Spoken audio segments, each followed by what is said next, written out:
Hello नमस्कार, मैं विवेक दुबे स्वागत करता हूं आपका वीएफएक्स वाला ज्ञान यूट्यूब चैनल पे। और आज की इस वीडियो में आपको बताने वाला हूं कि अगर आप वीएफएक्स सीखना चाह रहे हैं तो आपको कंप्यूटर का बेसिक नॉलेज रखना जरूरी है। अब देखिए, ये जो कंप्यूटर है ना, ये बहुत ही सिंपल है सीखने में। अगर आप इसे पहले से सोच लें कि आप आसानी से इसे सीख सकते हैं, क्योंकि कंप्यूटर जो है वो एक इलेक्ट्रॉनिक डिवाइस है, यानी कहने का मतलब है एक मशीन है। अब कई सारे मशीन हैं जिसको आप ऑपरेट करते हैं, जैसे कि अगर आप कार चलाते हैं या बाइक चलाते हैं या घर पे टेलीविज़न का यूज़ करते हैं या फिर वॉशिंग मशीन का यूज़ करते हैं या फिर मिक्सी चलाते हैं या मोबाइल का यूज़ करते हैं, ये सब जो है वो अपने आप में एक मशीन है और इनको यूज़ करने के लिए आपने कोई ट्रेनिंग नहीं ली है।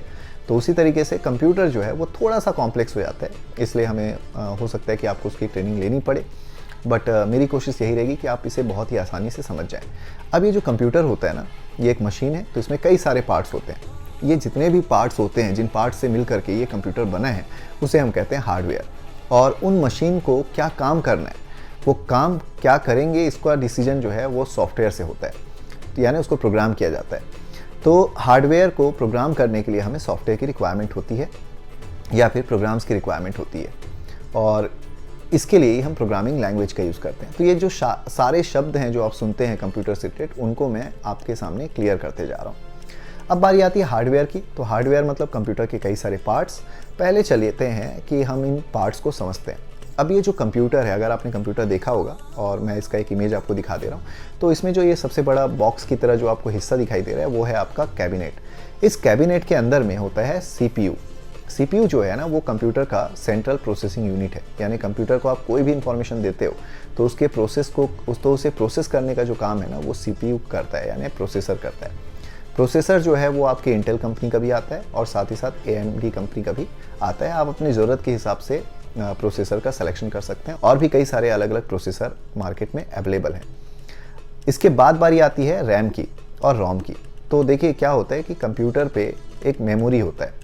मेमोरी कहने का मतलब है कि कंप्यूटर को कौन कौन सी इंफॉर्मेशन याद रखने की ज़रूरत है। अब याद रखने में हो सकता है कि वो मेमोरी में कुछ चीज़ें ऐसी हो जो आपको परमानेंटली याद रखनी है, और कुछ ऐसे हो सकती है जिसको आपको टेम्परेरी याद रखनी है। परमानेंटली याद करने के लिए आप रोम का यूज़ कर सकते हैं, यानी रीड ओनली मेमोरी, जिसमें जो भी प्रोग्राम से जो भी इंफॉर्मेशन उसको परमानेंटली रखा जाता है, उसे बदला नहीं जाता। इसके अलावा अगर हम रैम की बात करें तो रैम पे जो भी इंफॉर्मेशन जाती है वो टेम्परेरी रहती है, कुछ समय के लिए रहती है, उसके बाद वो वहाँ से रिमूव हो जाती है। इसके बाद बारी आती है हार्ड डिस्क की।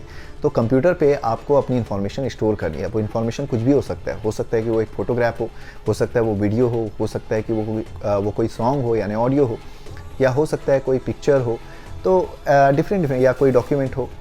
तो ये जितनी भी चीज़ें होती है, इनको स्टोर करने के लिए हम स्टोरेज का यूज़ करते हैं, और इस स्टोरेज को हम कहते हैं HDD यानी हार्ड डिस्क ड्राइव, या फिर SSD यानी कि सॉलिड स्टेट ड्राइव। तो ये जो चीज़ें हैं, ये कंप्यूटर का एक हार्डवेयर है, HDD और SSD, जो स्टोरेज का काम करती है। फिर बारी आती है इनपुट डिवाइस की। अब इनपुट डिवाइस जो मैंने वर्ड यूज़ किया है, इसका मतलब ये है कि हम कंप्यूटर को कोई इन्फॉर्मेशन दे रहे हैं तो उसके लिए एक डिवाइस की ज़रूरत पड़ेगी, और उस डिवाइस को हम इनपुट डिवाइस कहते हैं। इसके एग्जांपल में आ जाता है माउस और कीबोर्ड। तो अगर माउस की बात करें तो माउस के थ्रू ही आप कंप्यूटर का जो स्क्रीन में दिखाई देता है, यानी मॉनिटर स्क्रीन पे जो आपको एरो दिखाई देता है, उसको आप कंट्रोल कर पाते हो, या कई सारे इंस्ट्रक्शन जो आप यूज़र इंटरफेस का यूज़ करके देते हो वो माउस के थ्रू देते हो। उसके अलावा एक कीबोर्ड आ जाता है। कीबोर्ड में कई सारे अल्फ़ाबेट कीज़ होते हैं, या फिर नंबर्स वाले कीज़ होते हैं जिसको हम न्यूमेरिकल कीज़ कहते हैं। कई सारे फंक्शन रिलेटेड कीज़ होते हैं।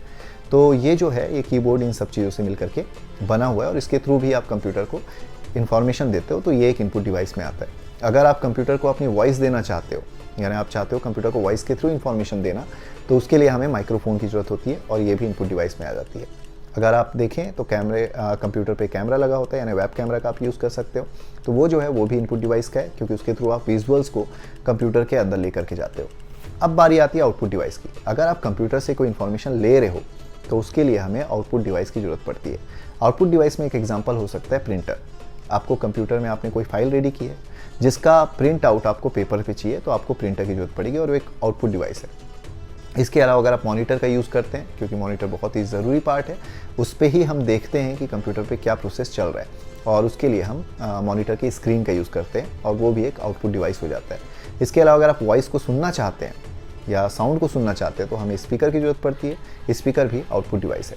तो कंप्यूटर से अगर हम कोई इन्फॉर्मेशन ले रहे हैं, यानी कंप्यूटर हमें कुछ दे रहा है, तो वो आउटपुट डिवाइस के माध्यम से देता है। तो ये जितनी चीज़ें हैं, ये सारे पार्ट्स को हम कहते हैं हार्डवेयर। फिर चाहे वो इनपुट डिवाइस हो चाहे आउटपुट डिवाइस हो, इन सारी चीज़ों से मिल करके कंप्यूटर बना होता है। सेकेंड चीज़ होती है वो होता है सॉफ्टवेयर, यानी उसके पीछे की प्रोग्रामिंग, उसे किस तरीके से प्रोग्राम किया गया है। होता है ना, जैसे आपने स्विच बोर्ड पे स्विच ऑन किया तो लाइट ऑन हो जाती है, वापस से ऑफ किया तो लाइट ऑफ हो जाती है, तो एक्चुअल में उस स्विच बोर्ड को उस तरीके से प्रोग्राम किया गया है। उसी तरीके से कंप्यूटर पे हर एक हार्डवेयर को और हर एक इंस्ट्रक्शन के लिए उन कीबोर्ड के कीज़ को प्रोग्राम करके रखा हुआ है। माउस में भी अलग अलग कीज़ होते हैं, यानी बटन्स होते हैं, उसको भी प्रोग्राम करके रखा गया है। तो अभी अगर हम माउस के एनाटॉमी की बात करें, यानी माउस किस तरीके से बना है, तो आप माउस को ध्यान से देखें तो उसमें 3 बटन्स हो जाते हैं। उन तीनों बटन्स के थ्रू आप कंप्यूटर को इन्फॉर्मेशन देते हैं, जैसे कि लेफ्ट माउस बटन हो जाता है, मिडिल में एक आपका बटन होता है मिडिल माउस बटन, और राइट साइड पे एक बटन होता है, इसको हम कहते हैं RMB यानी राइट माउस बटन। उसके अलावा कीबोर्ड में कई सारे कीज़ होते हैं जिसके थ्रू आप इन्फॉर्मेशन दे रहे होते हैं। तो इन सारी चीज़ों को हम एक साथ कहते हैं हार्डवेयर। अब ये जो है कुछ हार्डवेयर ऐसे हैं जो एक्सटर्नल होते हैं, जो बाहर रहते हैं कैबिनेट के, और कुछ चीज़ें ऐसी होती है जो कैबिनेट के अंदर होती है। कैबिनेट के अंदर की जितनी भी कंटेंट है या जितने भी पार्ट्स हैं, उन सभी को एक साथ मिला करके रखना होता है, और ये काम करता है मदरबोर्ड। तो मदरबोर्ड एक बोर्ड की तरह होता है, इसका भी पिक्चर मैं आपको शो कर रहा हूँ, और ये सारे पार्ट्स को कनेक्ट करके रखने का काम करती है। अब ये जो कंप्यूटर है ये एक मशीन है, वो भी इलेक्ट्रॉनिक मशीन है, तो इसको रन करने के लिए, इसको चलाने के लिए आपको बिजली की आवश्यकता होती है। साथ ही साथ आप देखते होंगे लैपटॉप है, लैपटॉप में आप बैटरी का यूज़ करते हैं, अगेन उस बैटरी को आप चार्ज करके रखते हैं और अपने कंप्यूटर को या लैपटॉप को यूज़ कर पाते हैं। इसके अलावा अगर आप मोबाइल की बात करें तो मोबाइल भी अपने आप में कंप्यूटर है, उसमें भी बैटरी होती है जिसे आप चार्ज करते हैं, और उसके बाद जितनी उसकी चार्ज उतना देर तक आप उस मोबाइल को यूज़ कर पाते हैं। तो कंप्यूटर को आपको बहुत अच्छे से समझना होगा, क्योंकि आगे चल के जो VFX के सॉफ्टवेयर है ना, वो इसी कंप्यूटर पे हम इंस्टॉल करने वाले हैं और उसका यूज़ करने वाले हैं। बट उसके पहले आपको कंप्यूटर को बहुत अच्छे से समझना होगा, सीखना होगा, और मेरी कोशिश है कि इस वीडियो के माध्यम से और इस चैनल के माध्यम से मैं आपको पहले कंप्यूटर का बहुत अच्छे से नॉलेज दूं, जिसमें हम कंप्यूटर के बारे में जानेंगे। साथ ही साथ मैं आपको बता दूं कि आगे आने वाली वीडियो में आपको MS ऑफिस वर्ड के बारे में भी बताने वाला हूं, और उसमें हम उतनी बात करेंगे जितना आपको ज़रूरत है, जितना जानकारी आपको उस चीज़ में रखना ज़रूरी है, ताकि आप डॉक्यूमेंट क्रिएट कर सकें MS ऑफिस वर्ड का यूज़ करके। साथ ही साथ हम देखेंगे कि आपको एक्सेल का किस तरीके से यूज़ करना है और पावर पॉइंट का किस तरीके से यूज़ करना है।